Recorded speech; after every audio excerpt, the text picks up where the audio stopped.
everyone, how's it going? Matthew Kadish here, frustrated producer of the Salty Nerd Podcast. It's Thursday night, which means it's time for another episode of Bad Writing, the live stream where I talk about Hollywood and specific TV shows and movies and kind of break down whether or not they're any good and why that may or may not be.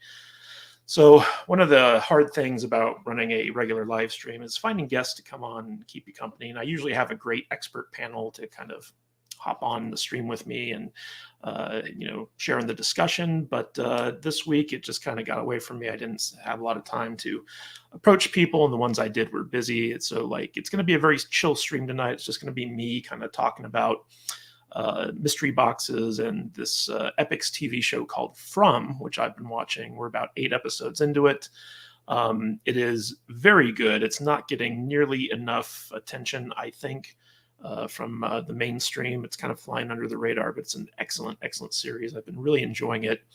And it's from alumni of the TV show Lost, which I was also a big fan of up until the point where the last season came around, and it basically revealed that the creators of that show had no idea what they were doing. They had no plan, and they just kind of dropped the show with like a dull thud. And since then, we've seen numerous examples of people from the JJ Abrams School of Filmmaking basically kind of belly flop, where like they create these shows and movies with grand ideas, but they fail to stick to the landing simply because they never bother to figure out how things need to end or how things need to work out. And that's a direct result of JJ Abrams' Mystery Box philosophy, which we're going to be talking about on today's stream. But I just want to take a minute to thank everyone who's currently in the chat. Michael Quaid, thank you for showing up. Joey, Andre Anderson, Achilles Torres, Anima Confusa, thank you all for being here with me tonight. Hopefully we get a few more people who hop in who can participate with me in the chat. But warning for those of you out there who haven't watched From and want to watch it, or have been watching along but might be a little bit behind. I'm going to try to stay as spoiler-free as I can, but there's some things that we're going to need to talk about that might spoil some stuff for you, some theorizing that we might do about the show, because one of the things about a mystery box show is that you need to theorize about it. You need to kind of figure out, okay, what are the answers to all these questions that the show is bringing up? What are the solutions to the mystery? We're going to be doing a little bit of theorizing about that. We're going to be kind of talking about the show, introducing it to people who might not be familiar with it. And we're also going to kind of cover a little bit about JJ Abrams' philosophy on mystery boxes and how that relates to writing and storytelling and filmmaking in general. I don't know how long I'll go on this. This is a very chill stream. But those tend to be the funner ones if we have enough people in chat to kind of ask questions and get into it and stuff like that. So thank you all for being here tonight. I really appreciate the company, and we might as well just get right into it. So for those of you out there who haven't been watching it, there's this fantastic show with one of the worst names conceivable for a TV show. It's called From, From. And if you try Googling From, nothing comes up except that you would want to be associated with this show. It's so general and it's so stupid. Like Lost, it's kind of the same thing, but at least you could kind of brand that. With this thing, it's just like, come on, dude, you think of a better name for your show. So if you're searching for it, it has to be From, and then the word Epix, EPIX. Is the premium network that it streams on. And we've got 8 episodes out right now, out of 10. So the season's almost done. And this is one of those seasons that sets up a lot of very titillating questions about the show. And it's not going to wrap them up. It's not going to give you the answers by the time season 1's over. So my guess is that however many seasons they have planned, probably 3, but at the very least 5, hopefully they're going to be delivering answers for this thing. Now, I know Andre Anderson is here in the chat. He says, never heard of this show, and you are not alone with that, Andre. Epix isn't on the level of something like HBO or Amazon Prime or Netflix. They're just kind of like a paid cable channel, but they have some excellent original series on their show, on their network. They did a small screen adaptation of Get Shorty with Ray Romano, which was actually really, really good. It's nothing like the books. I mean, it's got kind of like the same principles of the books, where you have a loan shark who gets into the movie industry, but it takes it a lot more seriously than the Barry Sonnenfeld movies did. They've got this show called Condor, which is based off the movie 3 Days of the Condor with Robert Redford, and that's kind of like a spy thriller. They have Berlin Station. They have like a lot of really good shows on there, and this is their latest one. And this show was originally supposed to be part of YouTube's premium offerings back when YouTube was trying to get into the original series game. I don't know if you guys know this, but Cobra Kai was originally a YouTube original, and they were the ones who produced the first 3 seasons before like it sold off to Netflix, and they only premiered 2 of the seasons on YouTube Red. But I think that's where I was watching it. And this one was set to be a YouTube original as well, up until the point where YouTube basically said, we're not making original series anymore. And so this one got moved over to Epix, where they produced a full 10-episode first season. And it is actually produced by the Russo brothers production company. Now, if you don't know who the Russo brothers are, can you even call yourself a nerd? They were the directors behind the good Captain America movies and the Avengers Infinity War, Avengers Endgame. And they also did the Netflix original movie with Thor, Chris Hemsworth, Extraction. Yeah. So they've got some, some good caliber of storytelling under their belts, and they're behind this one. But the big selling point from all over social media has been from the creators of Lost. That's on all the commercials and stuff like that. And I personally don't see that as a bragging point. When I first saw that, I was like, oh, so this show is not going to make any sense, and it's going to set up a bunch of intriguing mysteries that ultimately go nowhere. That is not good. But the good news is that the people from Lost who are involved in this show are actually had nothing really to do with the crafting of the story in Lost. So the people behind Lost are really Damon Lindelof and Carlton Cuse, or I don't even know how you pronounce his last name. But those were like the 2 brainiacs behind everything on that show. The people on this show who have some ties to Lost are really Jack Bender, who, excuse me. Oh, hey, Dork Knight. How you doing, buddy? Good to see you in the chat. Eric Falconer, good to see you too. Yes, YouTube Red is where this original started. But Jack Bender was kind of like a big director. Like, he comes from a big TV background, and he was one of the major directors on Lost. He's also done a lot of other stuff like Game of Thrones. Let me just look at his IMDb here real quick. Yeah, he was definitely from the JJ Abrams school in terms of like directing and producing. He was involved with Alias, did a couple episodes of that. Carnival. Let's see here, some Sopranos. Alcatraz, Under the Dome, The Last Ship, Game of Thrones. Mr. Mercedes was his previous series that he directed pretty much every episode of that series. And he directed the first 4 episodes. And I saw when I saw his name pop up, I was like, oh, okay. So he wasn't really like a big producer on Lost. In fact, he only just directed a couple of the episodes. But he's credited with 104 producing credits on the Lost series, so he definitely had some input on there.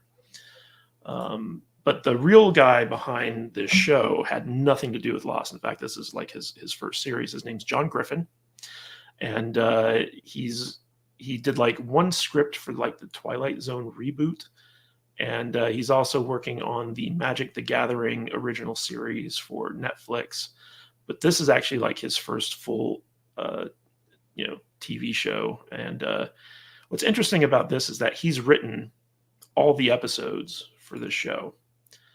And what's nice about that is that it gives some continuity to it. Like you can actually point to a creative person and be like, this is the guy who is responsible for this show. Now, obviously, Jack Bender had some input and stuff like that, but this John Griffin guy is really the brains behind it. He has nothing to do with JJ Abrams or anything like that. Eric Falconer points out that Harold Perrineau is also involved in the show. He's one of the main characters of it. He was also in Lost, and that's true. In fact, he's probably the best character in the show, and he plays the sheriff of like the mysterious town that the show takes place in, and all that good stuff. And Joey says, will the sequel be called 2? That's a good question. Like I said before, like the name of this series is so bad. Like I can't believe they couldn't come up with a better name for it. But it is what it is. That's the one kind of misstep I'll give it. I think that they wanted it to have some type of connection to Lost, which is why they used like the one generic word title for it. But my belief was that was a mistake. And of course, Walt, yes, the famous Harold Perrineau line from Lost. I actually ran into Harold Perrineau a couple of times when I was back in Hollywood. He's a very nice guy. And he really kills it in this series. So let me tell you guys what the show is about, and then we'll get into some of the specifics about the storytelling and the writing and all that good stuff. So basically, From is about this small town in the middle of nowhere, and it is a town that you cannot escape from. And what that means is that the entire population of this town, basically, they all have the same origin story. They're driving down a road, and they come to this tree that's fallen, blocking the road, and they can't get past the tree, so they have to turn around and leave. When they come across this tree, there's this big kind of murder of crows that kind of flies up around over their heads, and that's like a signal that they've crossed over some type of supernatural barrier that they don't know about yet. So they backtrack down this road, and they come across this small, very depressing looking town where everything's just kind of like run down and like ugly and depressing, and the population there just looks like like yokel locals. And you drive through the town, you keep driving down the road, and there's no turns or winds or anything like that. It's just a straight road. And eventually you come back to the town you just passed through. And the longer you drive, the more you just keep going in this loop, returning to this town. You can't escape it. And so the residents of this town are basically trapped there. And the twist is that once the sun goes down, there are these monsters that come out of the woods. And these monsters are in human form. They look like humans. But if they get you, they kill you in the most horrible, terrible, gruesome way possible. And so the residents have to basically hide every night and pray that these monsters don't get to them. And Harold Perrineau plays the sheriff of this town, and his job is basically to protect everyone in the town. And he does this by making sure everyone goes indoors once the sun starts going down.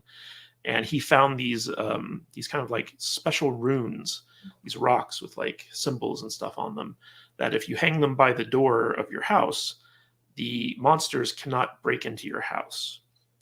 They have to be invited in or let in if they want to get in there. And so the monsters who used to just run around and like kill everyone that they could find are now kind of kept at bay, and they have to resort to some psychological trickery in order to get to these villagers, which they don't even use as food. They just kind of like get off on like torturing them in horrible ways. And it's basically if you've ever played like a nighttime survival video game, it's basically like one of those brought to life with supernatural aspects. And the show kind of starts off with a family who's making a trip in their RV, and the family gets sucked into this town. And the townsfolk have to convince them to come and hide as the sun's going down.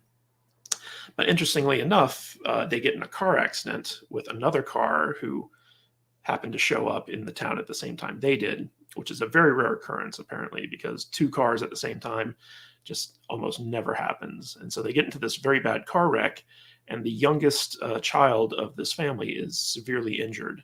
And so Harold Perrineau gets the town doctor and a few other people, and they run out to the wreck, and they can't move the little kid in time before the sun sets. And so Harold Perrineau and the doctor and the father all stay with the kid in the camper while the sun goes down. Harold Perrineau has like an extra rune with him, and he doesn't know if it's going to keep the bad guys at bay. So like he's there to kind of like, you know, protect them. And the dad doesn't know what's going on. He thinks all this is weird, and the family's being rushed back to the town, trying to get them inside before the monsters get them. It's actually a very good setup for a show. And this show has a ton of really intriguing mysteries to it. It's kind of like a horror show. It's a lot more horror centric than something like Lost was, but it has a almost Twilight Zone feel, but it's stretched out. It's like you get to see the full Twilight Zone-ness of the show. So it is basically a very, very interesting kind of show because, you know, when you watch the first episode, you have a bunch of questions about the logistics of this town. Like, how do they get food? How do they get electricity? Like, you know, like, how does this town work? And it turns out that as the series goes along, they reveal that all the characters in the show have these exact same questions that you do as the audience member. And they start going around trying to figure out the answers to these questions. Like, they find out that all the electrical things like lamps and TVs and radios and all that stuff don't actually work. They're like the outlets have electrical wiring that doesn't have any wire in it, and they also don't go anywhere. And so the electricity is almost like magic. Like if you plug a lamp in, the lamp will work, but it shouldn't because there's no wiring in it and there's no electricity coming through the sockets and stuff like that. So there are all these like interesting questions, like the animals that they use to kind of like sustain their food and stuff like that.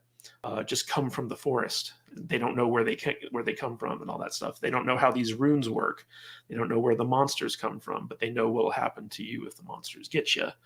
And the society in this town is split into two different groups. The first is a group called the colonists, I think is what it's called.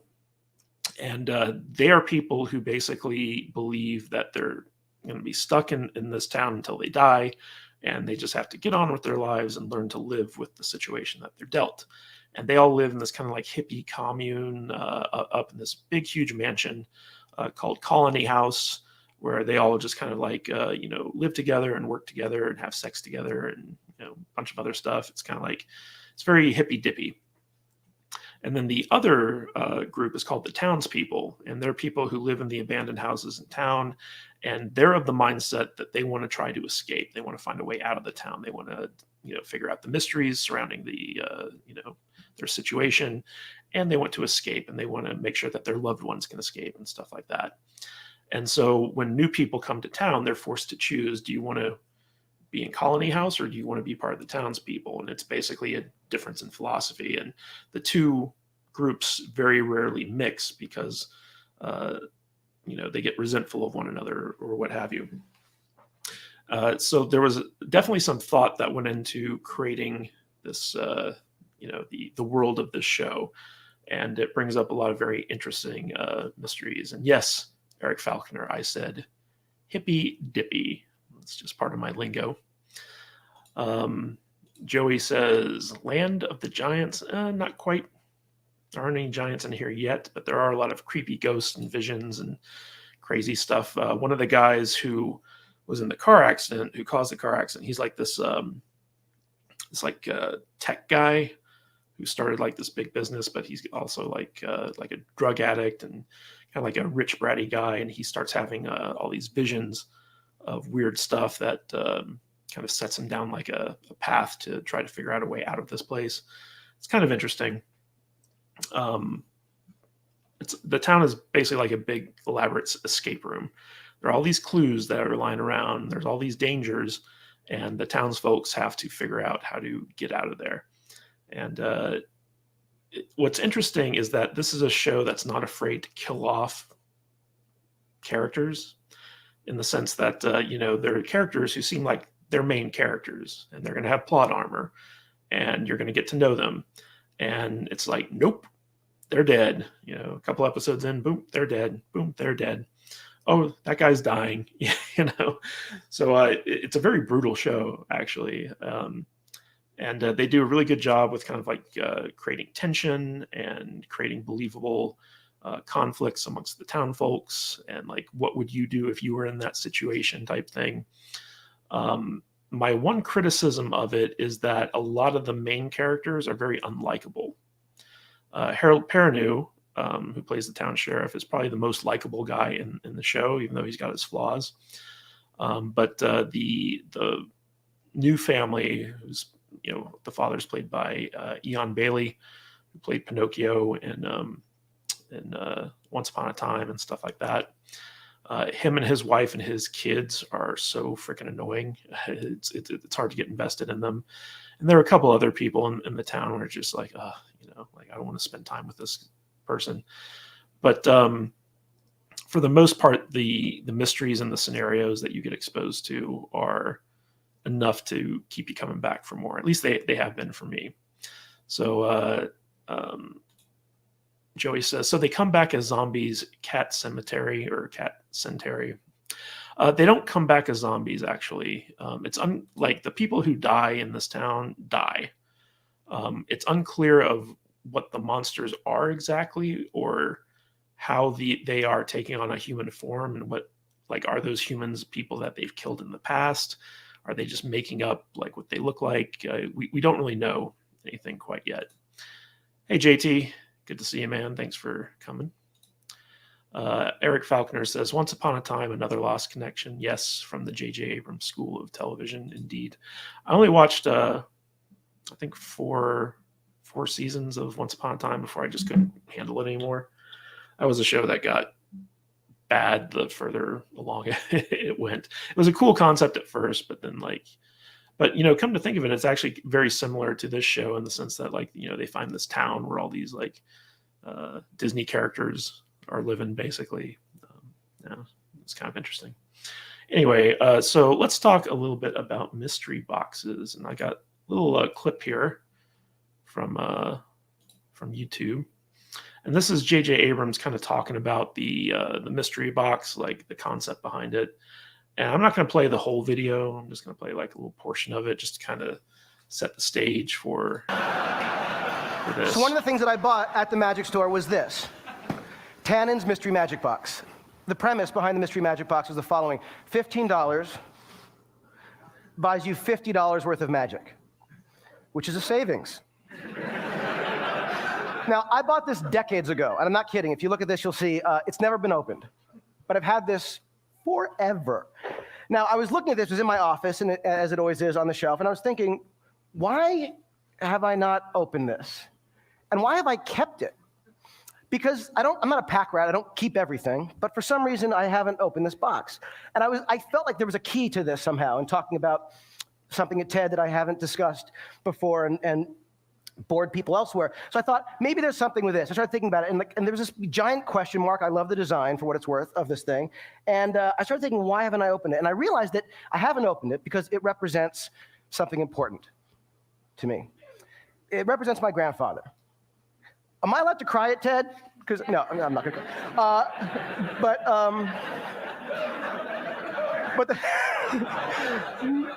the thing is that it represents infinite possibility. It represents hope. It represents potential. And what I love about this box, and what I realized I sort of do in whatever it is that I do, is I find myself drawn to infinite possibility and that sense of potential. And I realized that mystery is the catalyst for imagination.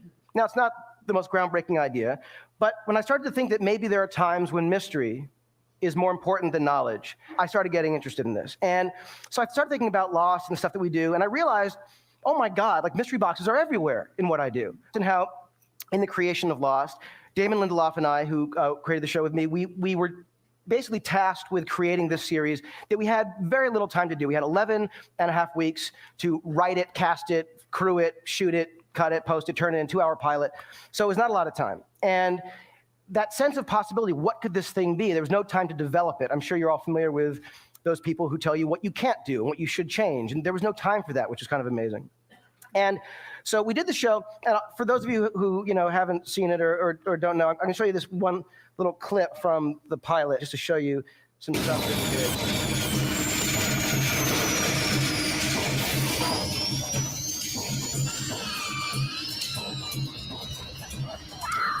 All right, I'm going to pause this here. So you guys get the gist. I mean, I'm sure most of you have probably seen that whole TED Talk before. The idea of the mystery box is this notion of a writing device or a storytelling device that creates infinite possibilities. And JJ said it himself that mysteries are more important than knowledge, because mysteries are the things that engage people. They're the things that make them strive to find answers. And this was at JJ's like peak in terms of like his popularity amongst audiences and in Hollywood and stuff like that, where he had just directed this pilot episode of Lost. And you even hear him talking about it, where he was basically like, it was on such a tight production schedule that nobody was around to kind of like hold their feet to the fire and be like, okay, do you actually have a plan for this? They were just like, throw in whatever ideas you got and we'll figure it out later. And they never bothered to figure it out.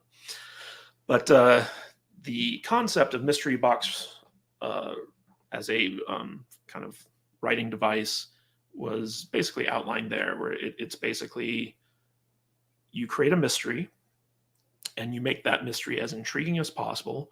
And it doesn't matter if you ever solve that mystery, because the people who try to solve the mystery, that's the fun thing for them. They don't care about finding the answer. They just want to theorize and theory craft and have fun trying to figure out the answer. Because in JJ's belief system, he basically says, hey, answers are going to disappoint you. Knowledge will disappoint you. Knowledge is boring. Mystery is what's fun. And so if you never open the mystery box, the limitless possibilities will keep people engaged over the long term. Now, there is a problem with that. I think we all know what the problem is. Like, he's not wrong in the sense that mystery is the gateway into getting people obsessed with a good story, because nature abhors a vacuum. We all want to figure out the answers to questions that we have about something that we find intriguing.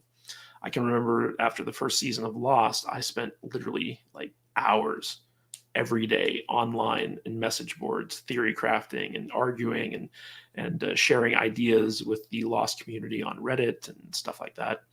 And it was pretty hardcore. It was like one of those things where like a lot of people got super into the show and they got these like super elaborate theories about it and all that other stuff. And that kept on for a good, I want to say like 3 to 4 seasons before it became clear that none of these mysteries were ever going to be solved. But there are great examples of using mystery to enthrall your audience. That's one of the things From does really well, is they are really good at introducing questions that you want to know the answers to.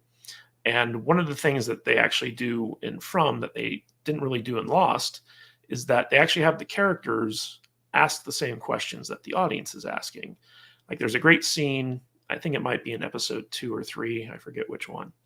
But there's a great scene where basically one of the characters who's new to the town goes to the sheriff's office, and they're like, we should be asking people, where they came from, and the sheriff says like, well, we've already done that. And they have like a map on a billboard with like different pins in it, and it shows where all the people were when they were traveling, when they got lost in the town, and it's all over the map, which means that the town isn't located in one single place. You could be anywhere in the United States and stumble across that log in the road with the murder of crows circling overhead, and boom, you're in the town. And so, there is a little bit of self-awareness that's going into the show, in the sense that they're anticipating the questions that the audience is going to ask. And they're saying like, okay, here's what we're going to give you for now, and we're going to withhold the answer to this a little bit more. Now, one of the benefits that you have when you're writing supernatural mystery, which is what From is that you can basically just make shit up. Like, you don't have to confine yourself to like a very strict kind of, I guess, what's the word I'm looking for? You don't have to lock yourself in, basically. Like you can pretty much do whatever you want if it's supernatural. Now that being said, good supernatural has rules, right? Like you create this world that the story takes place in. You craft the rules of the magic, you craft the rules of the monsters, and all that good stuff, and you stick to it. You don't break it, and you create obstacles and challenges based around those rules, and that's the thing. Eric, you say it's purgatory. Oh wait, that's lost. Wah wah wah. It could very well be purgatory and from too. The idea here is like a lot of the characters in the show actually question, are we dead?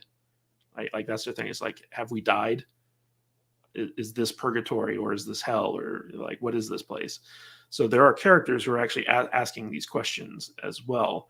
I don't think it's purgatory.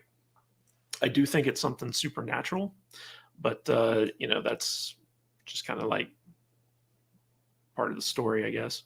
Joey says, audience purgatory. I'm sure they enjoy toying with the souls they plan to kill. And Keg Crusher says, JJ has the best lens flare. Well, there are no lens flares in this show because JJ has nothing to do with it, unfortunately. Well, fortunately, probably. But the real question becomes, okay, at a certain point, if you don't give the audience answers, the audience is going to turn on you. We're not all like JJ Abrams, where we're just content to sit on a mystery box for 15 years and never want to find out what's in it. The people who watch these shows for entertainment, they want to find out if their theory is correct or not. And, they want to see what the actual answer is to the mystery that has intrigued them so much. So the question then becomes, like, as a storyteller and as a writer, like what do you do with that? I know that Lost in particular, but a lot of these shows like Game of Thrones and stuff like that, the writers got so obsessed with trying to outsmart the audience that when they did do reveals, they specifically did stuff that the audience wasn't expecting. Whether or not it made sense or not didn't matter. They just wanted to surprise the audience. They wanted to do something that no one was expecting to get that shock value.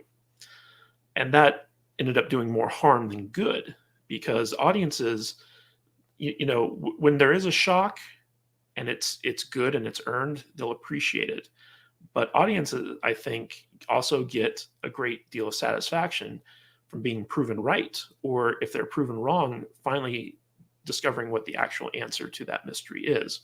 Now, whether or not they like the answer to that mystery, that's entirely up to them. But as long as like you give someone a satisfactory answer to a riddle that they've been mulling over, they're going to accept it.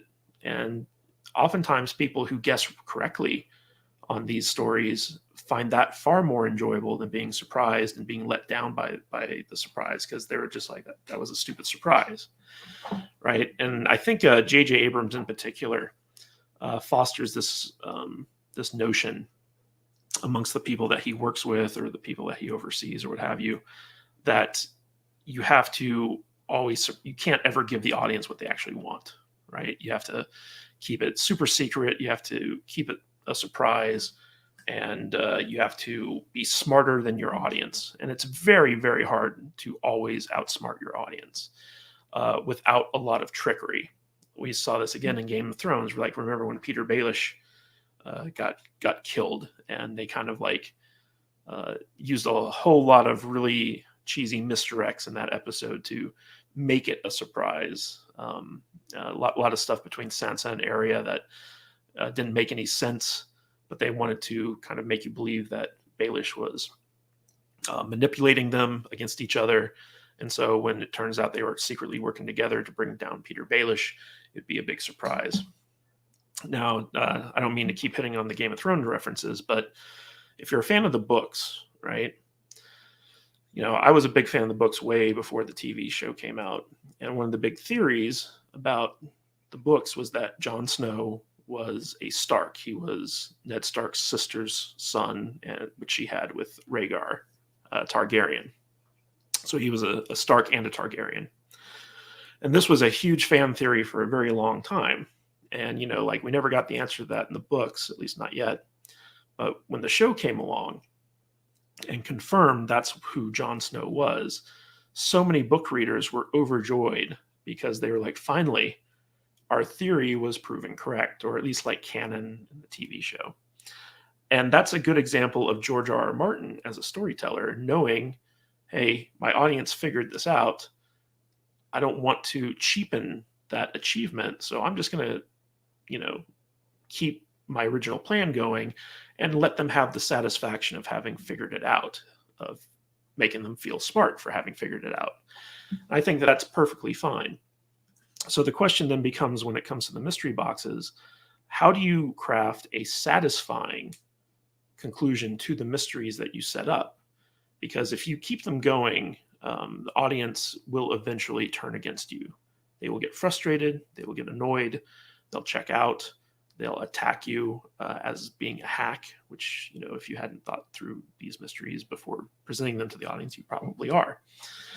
So, and that's one of the challenges of being a good storyteller, is really just, thinking through your story and making sure that it's told in a proper and good way, to the point where the audience enjoys interacting with your stories, enjoys watching your stories or listening to your stories or reading your stories.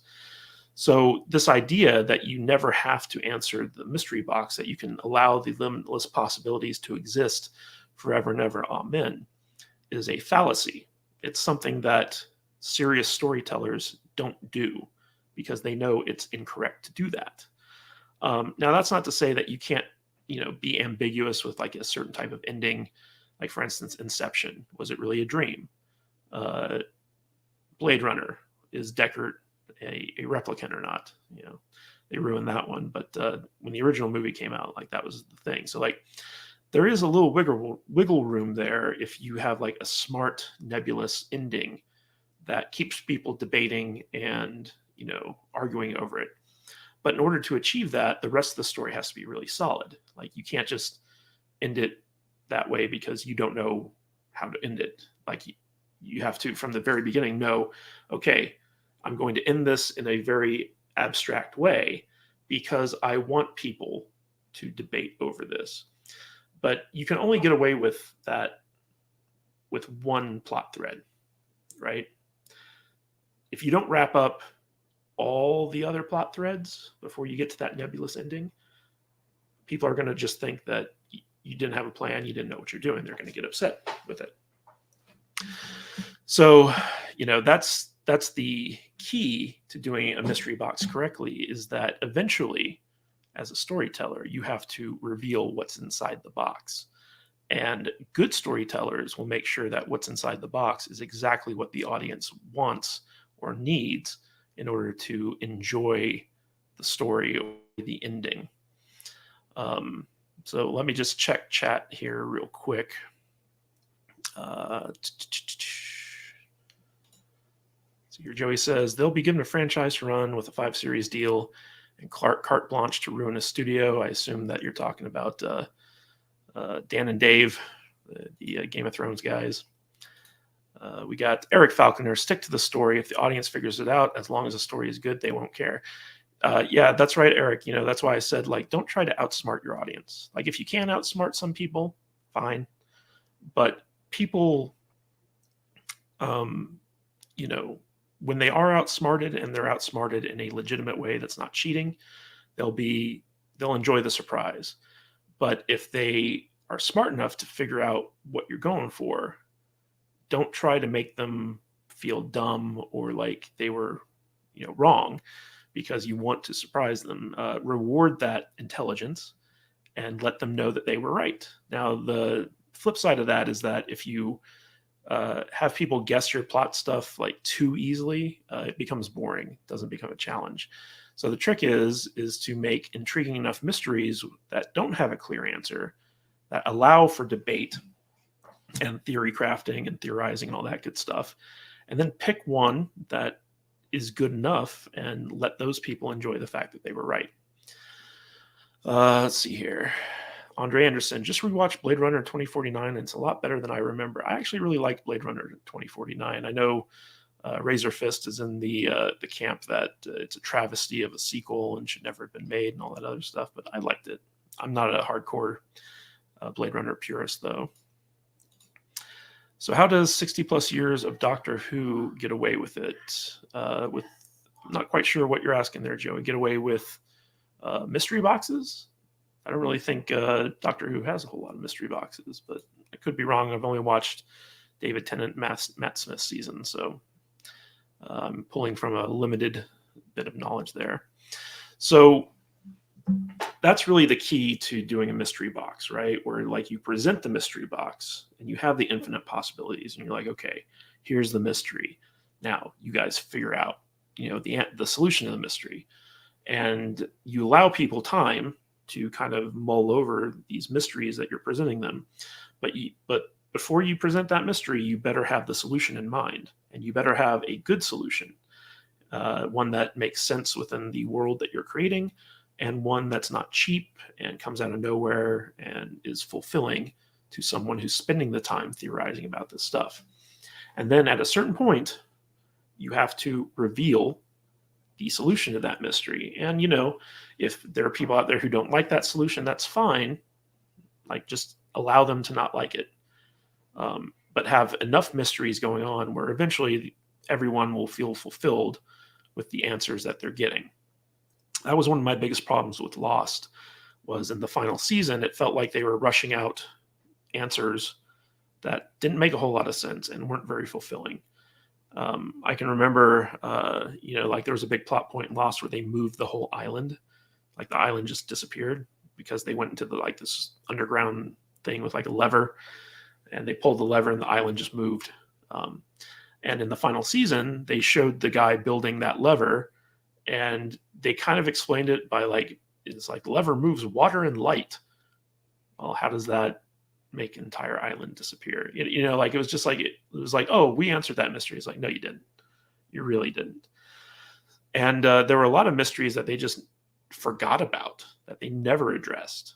Like, like there was this cabin in the woods that had dead people hanging out in it, and it was surrounded by this ring of salt in the forest. And it was like a big plot point in like season 2 or 3. I forget which one, but they never freaking addressed it.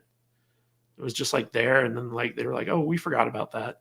It was a textbook example of how not to do mysteries, right? So like every question that you present your audience, you have to give them a solution or an answer to at a certain point. So getting back to From, I'm just kind of going to go through the episodes that we've got real quick, kind of talk about them, because I've watched all 8 that are currently out, and like I said, it's available on Epix. So like if you subscribe to Epix through your cable provider, you can also subscribe to the Epix channel on Amazon and Apple TV and stuff like that, and get access to all their original series.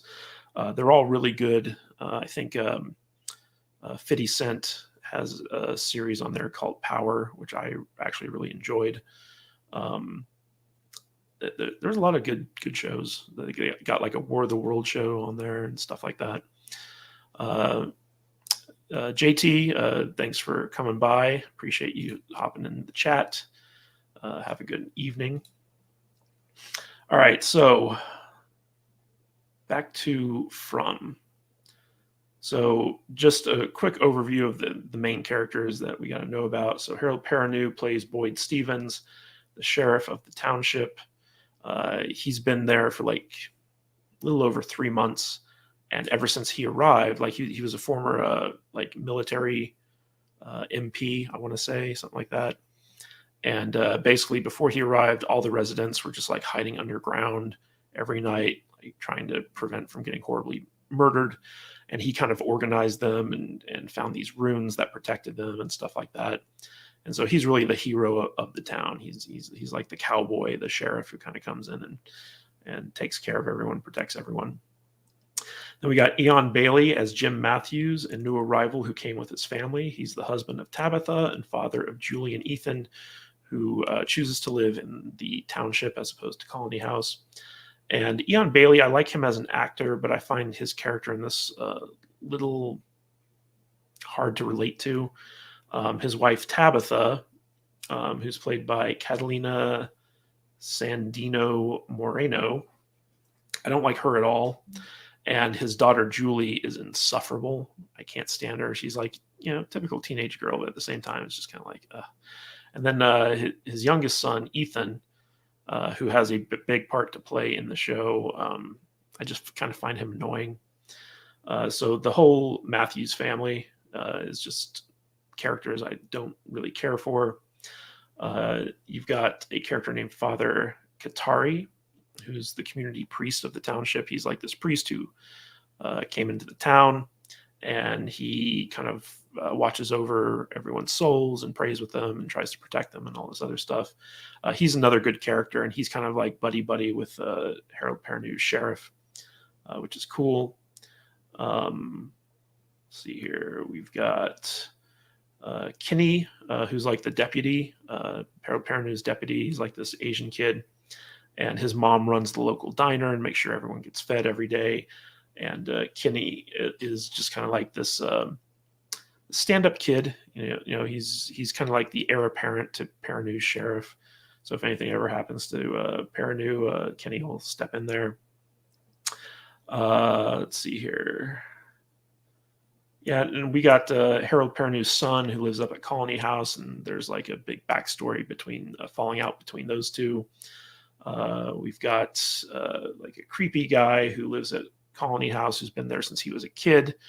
He's the oldest living member of the township, the guy who's been in this like situation the longest, and he's really weird, but he's kind of committed to learning the secrets of the town, so he's pretty interesting. And there are a lot of different characters who, if you watch the show, you'll kind of like them. So the first episode is called Long Day's Journey into Night. And this is the episode that kind of sets the stage for the series. And they kind of set up, what the monsters are and, what they do to you if they get into the house. And they set up the relationship of the townspeople and the Colony House people. And they also introduce you to the Matthews family that come in. And it ends on quite the tense cliffhanger. So it was a very good episode, very good pilot episode, directed by Jack Bender from Lost. And then in the second episode, the way things are now, they kind of get the family a little bit more situated into the town and give them the lowdown on what's going on and all that stuff. And as this is going on, the family's trying to figure out, like, what's the story with this place? Where's the electricity come from? Where's the food come from? Like, how do we fit into this? All that stuff. Who are these monsters? And there's another character in the show who is basically kind of being manipulated by this strange voice that she hears in her head coming from the town. And she's kind of evil in a way, but she's doing it because she believes that the voices can lead them out of the town if she does what they want them to, and all this other stuff. Like I said, I feel like if I go through every episode, it's just going to get boring. But for the most part, the show brings up some very intriguing mysteries. Like, for instance, they point out that the forest, the woods around them, the trees are slowly moving. What they mean by that is like the tree line that was like 100 feet away from the house after 3 months is now 98 feet from the house. Like the trees are somehow getting closer. That's an interesting thing. They have a ghostly boy who only certain people can see, and he's like this omen of something. The youngest Matthews child, named Ethan, presents some type of threat to the supernatural aspect of the town because they want him dead for some reason, and he's one of the only ones who can see the ghostly boy. The father, Jim Matthews, played by Ian Bailey, he's like an architect by trade, and so he's trying to figure out ways to figure out where they are, which is pretty interesting. Harold Perrineau finds out that he's dying, that he's got like some type of offshoot of Parkinson's that's going to basically ravage him, and so he decides he's going to venture out into the woods to try to find a way back home by taking one of the runes with him and using that in his tent at night. And he's basically willing to sacrifice himself because he knows he's dying anyway to try to save the town. And the monsters also are getting smarter and adapting. So they can't get into the people's house who have runes up there protecting their house. So they have to figure out alternate ways to manipulate them. And they're very patient. It's like they don't need to feed every night. So they're willing to kind of like play the long game. But when they do feed, like when they do attack people, it's very brutal. It's very brutal.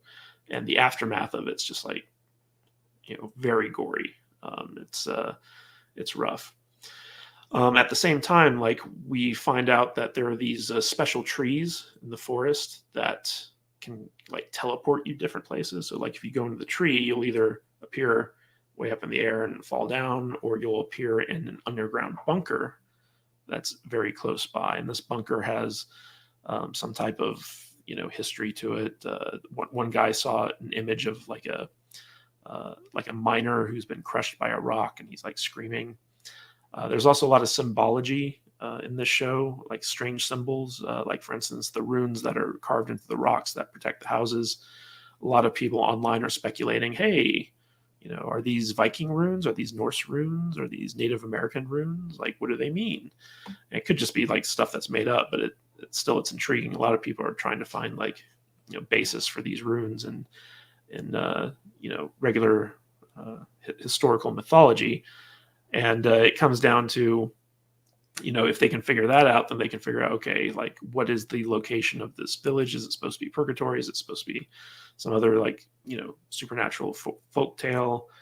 Who are these monsters? Why are they doing the things that they're doing? All this other stuff.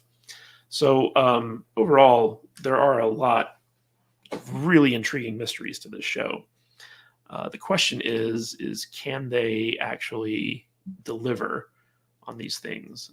And John Griffin, who's writing every single episode this season, which is nice because it's the same writer for every episode, there's a lot of continuity here. Like the episodes don't vary in quality from week to week. They're actually pretty consistent in terms of how good they are. So it'll be interesting to see if he has these things kind of figured out, and he's going to be slow revealing the solutions to them, or whether or not he's more from the JJ Abrams school and just making it up as he goes. All right, guys. Well, that's pretty much all I have to say about this show. Like, if you haven't watched it, check it out. It's a lot of fun. I enjoy it, and I might even, like, once the series is over, I might even do another stream about it and actually have people on to talk about it, break it down. But for now, I think we've talked about the mystery box stuff long enough. I'll just go to chat, see if there's anyone in here, and if not, then we'll just call it a day on this nice chill stream. Joey says, "We salute you who are about to be disappointed." Yes, that's pretty much the rallying cry for every JJ Abrams fan, isn't it? Let's see here. Eric asks, is there anyone from the town, or is everyone from out of town? So there is someone who's from the town, and that someone is the guy who's been there since he was a kid. His name is Victor. And we see a flashback. So at a certain point, this town was not supernatural at all. It was just like a normal town. And then something happened that made it supernatural, and it killed a lot of the residents. And this kid who survived the thing, it looks like it happened sometime in the 60s or something like that. He is now an old man, and he's like kind of like the crazy guy that everyone kind of puts up with because, he's been in this bizarre town his entire life.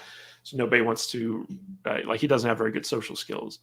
So he's the only one who's actually from the town, and everyone else has been brought there, and they don't know if there's a reason for these people being brought here, if it's just random. But it seems like that there's some type of force that brings people to this town, either to try to help the people who are there, or to basically be food for these monsters or something like that.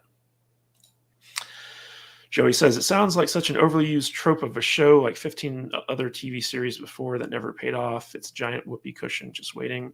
It does kind of feel, like, people being in a strange place and having to figure out where they are. Yeah, it's kind of tropey, but this show does it in a very interesting way. Like it has the horror aspect to it, where like there are monsters that come out at night.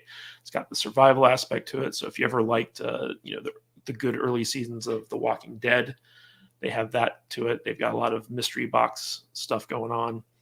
So it's a story that's been told before, but it's doing it in a new and interesting way that I've really been enjoying, and Jude's been enjoying it too. Let's see here. KCS says, love your cast. Is that the cast from or the cast for the Salty Nerd Thursday night live stream? Who knows? Let's see here. Joey says, the stream would be interesting if they actually pay it off. Agreed. But like I said, they're not going to pay off a whole lot in the first season, I don't think. I think the first season's just going to be a lot of setup. So who knows how many seasons down the road. It might ultimately be a disappointment. Hopefully not, but we'll see. Dennis says, what's the writer done before? Does he have a decent resume? He does not. In fact, this is his first actual TV show, Dennis. We talked about that a little bit at the beginning of the stream. He is working on the Magic the Gathering series for Netflix, and he did one episode of the Twilight Zone reboot before but this is actually like the very first show that he's ever really written and executive produced. His name is John Griffin. So far, he's doing a pretty good job. I think having Jack Bender there to help him out, is a big deal. Oftentimes, you'll take first-time showrunners and team them up with like a group of experienced people who kind of like, take them under their wing and teach them what's what. KCS, first-time commenter, recent listener, Clan of the Cave Bear review, sealed the deal. I'm glad you like that. I'm actually surprised at how many people are finding us through Clan of the Cave Bear and Quest for Fire and stuff like that. You wouldn't think that they'd be big movies to be searched for, but they're there. So thanks for coming by, KCS. Usually our Thursday night live streams are a lot more informative and in-depth and stuff like that. But as I said at the beginning of the show, I couldn't find any guests for this week, so it's just me kind of doing a chill stream. Salty Nerds are awesome. Thank you, Eric. You're quite awesome as well. The one good thing about streaming is it's often over and word of mouth travels faster than disappointment. I'll wait for the reviews. Well, I can tell you right now, from the 8 episodes I've watched of the show, I would recommend it. It's pretty good. I say as I yawn. Jude and I have been watching it together. Jude's really into it as well. It's a very good horror series. Just the monsters are very creepy. The characters are good. My only problem is really with the Matthews family and the other guy who was in the car accident. I forget his name. But so far, I've been very impressed with the show. I feel like it's learned, like the people who were involved in Lost that are on this show, working on it, like Jack Bender. I think they learned a lot of what not to do from that experience and what not to do for having worked on Lost. And so they're trying to avoid those mistakes with this show. At least that's how it feels. But this show is very good. In fact, it's very good at surprising the audience. Like there are a lot of plot twists that kind of come out of nowhere and you're just like, oh, that's interesting. So I have been enjoying it. Let's see here. KCS says, also love your critiques of writing, logical inconsistencies. One can only suspend their disbelief so far. That's right. I'm a big believer that as a storyteller, the minute you break suspension of disbelief in your audience is the minute you lose your audience. So that's why it's important to think out, like in time travel movies, work out your time travel logic. Because the minute people start questioning it is the minute they stop paying attention to the story. And it doesn't matter if there's like a small subset that doesn't care about that type of stuff. There is a group of people who do, and they're going to have their immersiveness ruined by those questions. And so that's why it's important to think through your story and make sure that your story makes sense logically. It can make sense emotionally too, but the logic has to come before the emotions in order to maximize the amount of audience members who are going to like your movie. Dennis Wright says, like Rings of Power, total newbies paired with experience. That one looks real promising. LOL. Yeah, those guys, they're from the JJ Abrams school as well. They came up under Alex Kurtzman and Roberto Orci. They were the original screenwriters of Star Trek 3 before that project got scrapped and redone. So yeah, not the best pedigree for the Lord of the Rings show, unfortunately, but I'm going to reserve judgment until I see at least a couple episodes of that. Okay, so yes, especially time travel paradoxes. Yes, time travel is very tricky. It's very tricky to do well. The laziest thing any storyteller can do is just say, don't think too much about it. You know, like, okay, I know it doesn't make sense, but I don't really care. That's not the way to handle time travel, in my opinion. Joey, JJ never learned. Kurtzman is hopeless. Yes, I have to agree with that. And it's a shame because I used to be a big fan of JJ Abrams. In fact, his father, Gerald Abrams, was one of my mentors when I was in film school. Like he had graduated from Penn State. And so he'd come by and give lectures, and I connected with him. And when I moved out to Hollywood, he set up some introductions for me and had some meetings with me and stuff like that. He was a very nice guy. And it hurts me that his son, who I used to really look up to, has kind of ruined all that goodwill that I had for him from just making really bad creative choices. And Kurtzman, I never had respect for. I always thought Kurtzman was a hack, but that's just me. Eric says, don't get him started on the time travel case. Yes, I could. In fact, I probably will eventually one day do a stream all about the different time travel logic and why it needs to work. But if you watch our Adam Project review, you can see me go apoplectic on that one. Let's see here. KCS says, I have no regrets. Thank you, sir. Joey, 100 years of H.G. Wells. He single-handedly ruined the 20th century sci-fi. I don't know about that. H.G. Wells, again, I don't like reading stuff from his era, but like the ideas were there. That was the important thing, were the ideas. Let's see here. Yes, or the mantra, it's a popcorn flick. Bad writing is what it is. Bad. Yeah, anytime you try to excuse poor storytelling by basically just saying like, it's an action movie or it's a popcorn movie or like whatever, it's still an excuse for not doing your job to the best of your abilities, right? And that's the thing that really gets me with modern Hollywood, especially these people who are put in charge of beloved franchises like Star Wars, Star Trek, stuff like that. They excuse their poor work performance by saying like, it's science fiction, or like, it's relevant to today, or like whatever the case may be. Good storytelling stands the test of time, right? You can watch like a good movie 10, 20, 30, 50 years after it was made and still enjoy it as much as you did the first time you saw it. That's the sign of good storytelling. If you see a movie in the theater and you're like blown away by it, and then like you watch it like 10 years later and you're like, oh, this movie sucks. What did I ever see in this?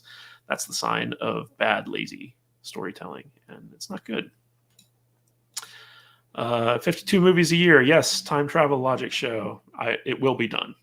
I guarantee it. At some point, I will do it. Apoplectic. Ding. Great word. Yes. Unfortunately, I don't have the vocabulary of Matt Vader, and so I don't have the sound effects that was there.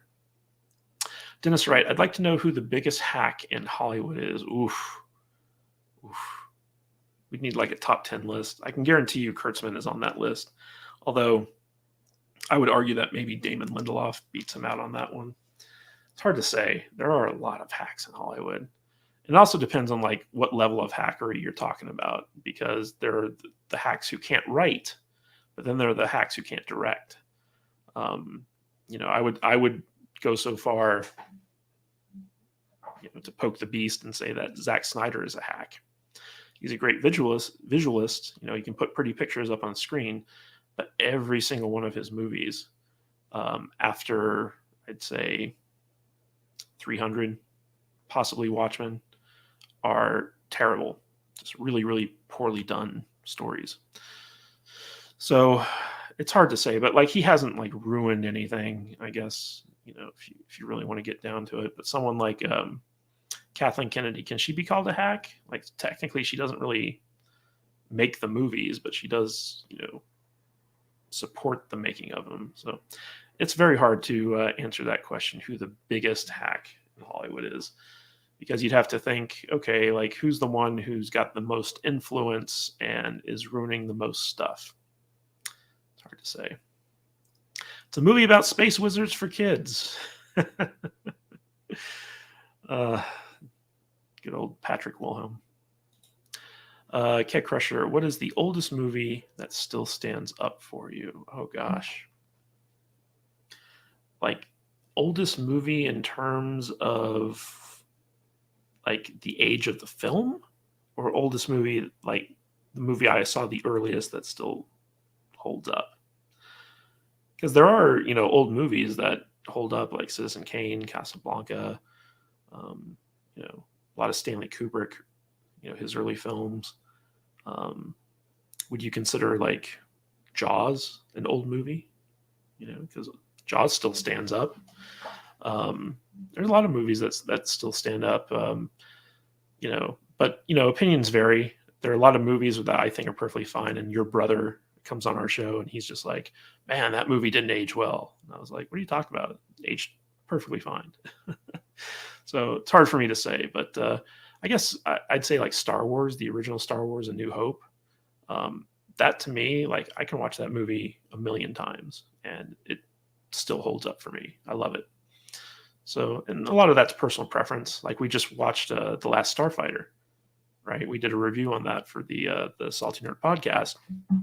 And, your brother Vader was like, that movie doesn't hold up. And then I'm like, I think it does. I think it holds up really well. So yeah, the special effects are kind of dated, but like that's part of the nostalgia of it. I always felt like the special effects weren't very good in that movie. So that nothing changed about it for me. It still had that magical kind of like kid going off on an adventure feel to it, which I like.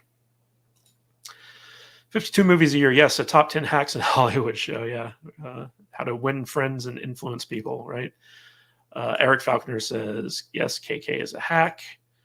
52 movies a year. JJ Abrams is a hack. Joey, KK is the great pretender to the crown. She's Cruella de Vil. I think that's a disservice to Cruella. I think a lot of KK's stuff is malice through stupidity, whereas Cruella is very cold, calculating, and intelligent. Anna Umana says, Jim gets on my nerves because he let his child die. He's too overprotective. Who are we talking about here? Is it, Jim Matthews from, yeah, I mean, the way they described how his child died was a little bit weird to me, where they were like, he went to answer the phone and the baby rolled off the table and hit its head and died. It's like, how is that Jim's fault? Like, you can't have like your eye on your baby. Like who put the baby on the table in the first place? Like, if that table was small enough for him to roll over, why are you changing his diapers on that thing? Like, you've had 2 kids in the past. You should know how to do this stuff, right? So I was a little bit on the fence about that one. He is a little bit overprotective, but like, if you're in a magical town where monsters come out at night, yeah, you could be a little bit overprotective there. I actually find Tabitha a lot more grating than Jim in the show. So that's just me, though. I feel like at least Eon is trying to find ways to get them out of there, or Jim, I should say. K Crusher says the age of the film. Yeah, like, I don't really like silent movies. I don't think silent movies hold up very well. Like, I can appreciate them from a film theory standpoint or a film historian standpoint. But so it's got to have audio to it. And I don't really watch a whole lot of old movies like black and white, from the golden age of cinema. That's just never been my thing. Anything past like the 70s, I think it gets hard for me to watch. But I would have to say like Citizen Kane still holds up. Casablanca still holds up. Trying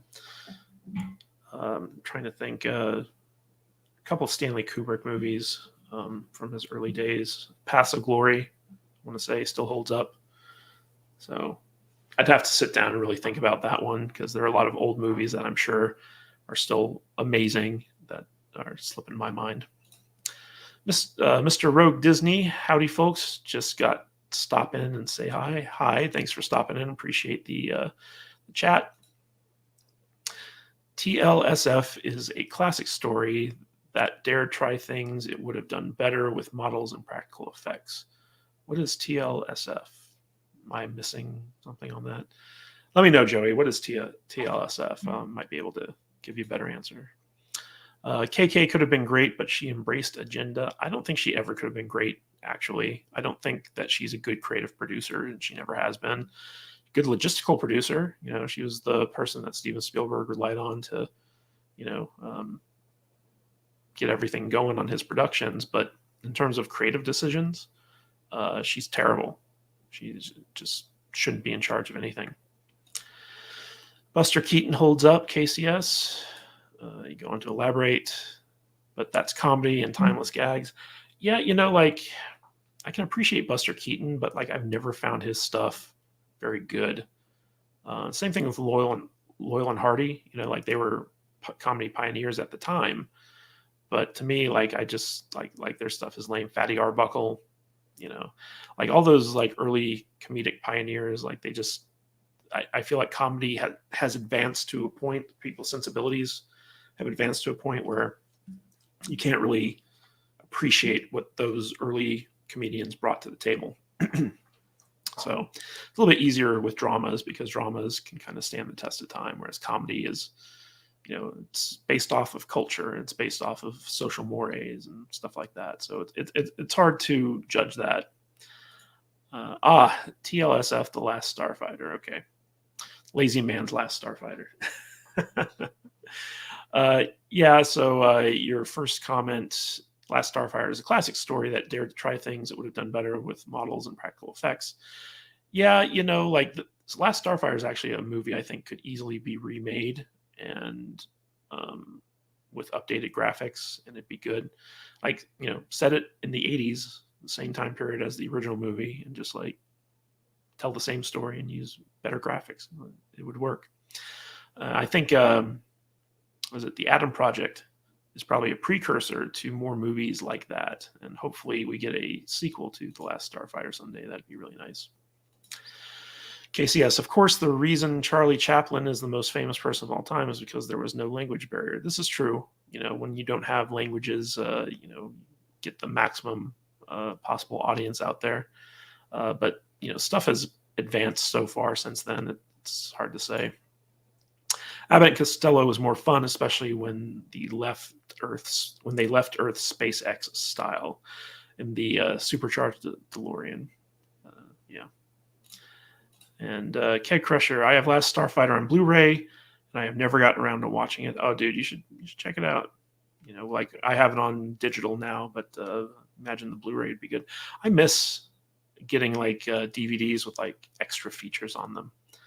I wish that these digital releases allowed you to listen to director commentary or had special features that were packaged with it where I know that they kind of did that with the Star Wars release where at the end, after the movie was done, they had featurettes and stuff like that you could watch. But the way that things work in the digital world, it's can't you just have those be other things that you could click on, when you watch a trailer, you click on the button, show me the trailer, and it shows the trailer.